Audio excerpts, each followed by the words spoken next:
Você acha mesmo que o filho do presidente da República, Eduardo Bolsonaro, é favorável ao AI-5? Aliás, que o governo pode decretar o ato institucional número 5? Olha, eu sou Marcos Rodrigues, eu sou jornalista, estou me propondo a comentar alguns assuntos, né, locais e nacionais, apesar de que a agenda nacional ela tem dominado muito.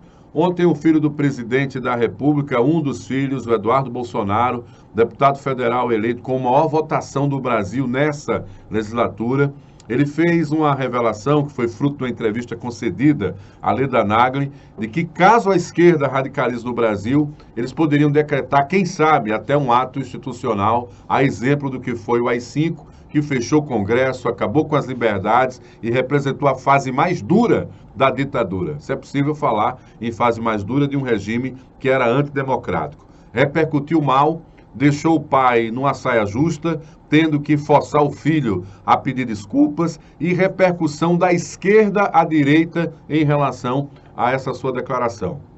Sabe o que é mais interessante? É que muita gente perde tempo, não é, comentando, esculhambando, detratando o deputado federal Eduardo Bolsonaro, mas esquece que ele foi de muita inteligência. Ele simplesmente tirou o foco da proximidade da milícia no Rio, envolvida com a morte da Marielle, com a sua família, já que os assassinos, ou pelo menos o assassino, morava no mesmo condomínio onde morava o pai, no Rio de Janeiro. Em 24 horas, o Eduardo Bolsonaro, com a sua incrível capacidade de articulação na mídia, conseguiu reverter aí o foco do Brasil para esse tema e voltar a falar dessa questão envolvendo esses testes à democracia que a família Bolsonaro vem fazendo. Claro que não há espaço político, mas não há de forma alguma para a decretação de qualquer ato institucional, mesmo que, como disse o presidente da República, perguntem ao meu filho, ele é maior de idade, ele está sonhando. O que ele chama de sonho, para muitos, é pesadelo, tá? Mas o mais interessante é que o mercado não quer uma ditadura no Brasil. E quem manda nesse governo é o mercado.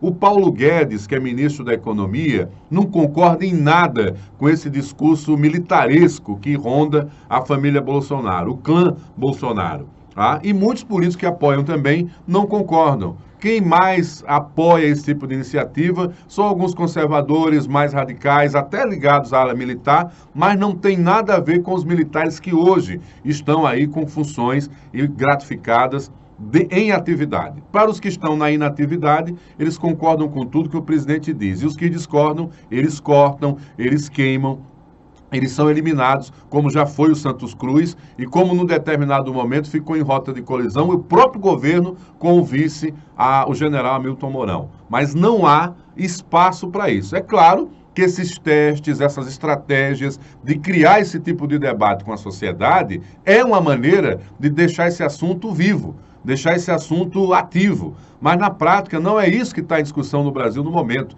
O que está em discussão no Brasil no momento é como vamos combater a questão das manchas de óleo que atingem o Nordeste, como vamos gerar emprego para as pessoas que dependem dessa cadeia e que podem ficar sem emprego com a queda do turismo e com a queda da produção pesqueira e também a atividade das marisqueiras e, principalmente, o desemprego para outras áreas no Brasil. Teve uma queda, uma pequena redução aí da taxa de desemprego, mas ele continua um grande desafio. Esse é o desafio do Brasil. Então, o mercado não quer a volta do AI-5, os políticos da esquerda e da direita não querem o AI-5, a sociedade não quer repressão, o país tem dimensões continentais, não é mais como o país que viveu a época da ditadura, e isso não vai acontecer. Agora, a gente precisa ficar atento à democracia. O nosso direito de falar, o seu direito de falar, o meu direito de falar, direito de se expressar, ele tem que estar dentro de um arcabouço jurídico e legal. Eu não tenho imunidade, eu tenho liberdade de me expressar. E é isso que eu estou utilizando, é isso que eu quero provocar com você.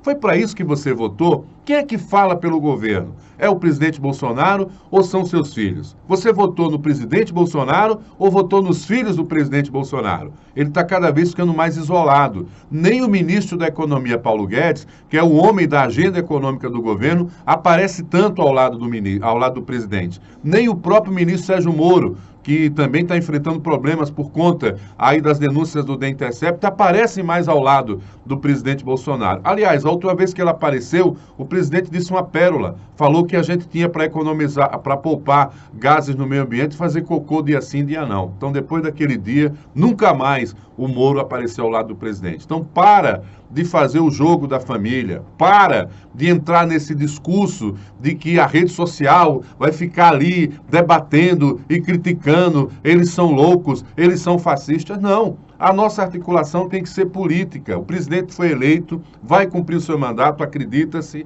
tá certo?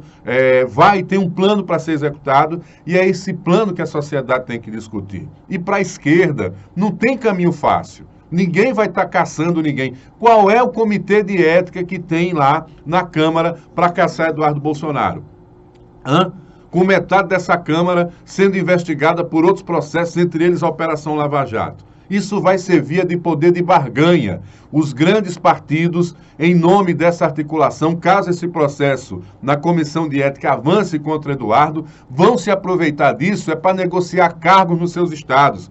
Pessoal, está vindo a eleição municipal. Essa turma quer cargo para ter força no interior. Então vamos parar com os discursos periféricos, vamos falar do que interessa. O projeto de governo está sendo executado, ele é bom para o Brasil, é disso que a gente tem que falar. É disso que a gente tem que falar. Outra coisa, cada vez que a gente se desune, né, que a gente demonstra desunião por conta das nossas opiniões, aqui no chamado baixo clero, é bom para eles que estão no alto comando. Então, ou a sociedade se organiza para debater com clareza, com seriedade, o que é que está incomodando, ou ela vai ser vítima também dessas falas, né, desses arrobos aí momentâneos que duram 24 horas, mas que atendem a uma cartilha, que é a cartilha para criar debate fora de foco e desviar foco das coisas importantes e, consequentemente, ocupar espaço na mídia. Você concordou com esse meu comentário? Você é contra ele? É isso que eu quero te provocar. Curta, comente, compartilhe, critique dentro de um nível, né, de civilidade, por favor, tá bom? Obrigado.